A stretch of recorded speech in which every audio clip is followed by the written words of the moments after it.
à tous. Aujourd'hui, dans cette vidéo, l'idée c'est de faire le point ensemble sur les bons gestes et les bonnes attitudes quand on arrive sur un circuit qu'on ne connaît pas.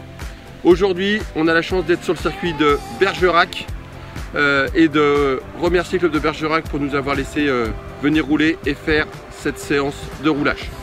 Donc on va aller regarder la piste, je vous emmène tout de suite.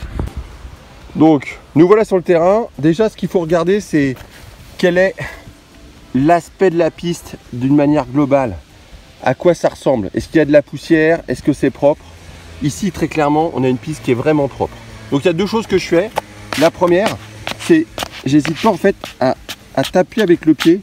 Ça c'est un repère que je me fais qui me permet de voir comment est-ce que ça accroche.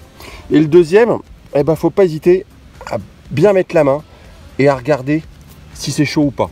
Ces deux indications là, le grip et ensuite la chaleur, ça va me permettre de choisir le profil de pneu. D'accord? Là on est sur une piste qui est quand même propre, elle est vraiment belle, ce qui veut dire qu'on va pouvoir se mettre du mini Pico sans aucun souci. Vous voyez, on serait sur une piste un peu comme ça, où là globalement c'est tout poussiéreux. Et là c'est pas la même chose, ce qui fait que du coup on mettrait vraiment pas les mêmes pneus. Mais à part la ligne droite qui est un tout petit peu poussiéreuse et qui va pas donner un gros grip, le reste du terrain c'est vraiment très très propre. Donc vous voyez, on voit même que c'est gommé. Je pense qu'il y a dû avoir de l'huile ou peut-être du Coca-Cola, je sais pas. En tous les cas, il y a du grip. Donc là, on va pouvoir mettre du mini Pico sans aucun problème. Ensuite, par rapport à la chaleur de la piste, déjà elle est très très chaude. Il y a un grand soleil. Donc là, on va prendre des gommes un peu plus dures. Donc ce qui serait assez logique. Voilà. Et puis surtout, on regarde également autre chose, c'est que la piste, elle est vraiment très très plane. Il n'y a pas de cailloux qui sort.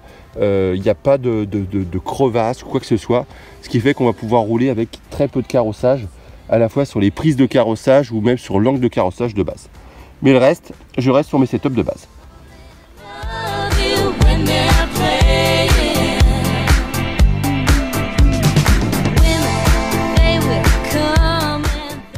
Alors, donc là j'ai fait mon tour de piste, maintenant je reviens au niveau de ma voiture et là ça me permet de regarder deux choses.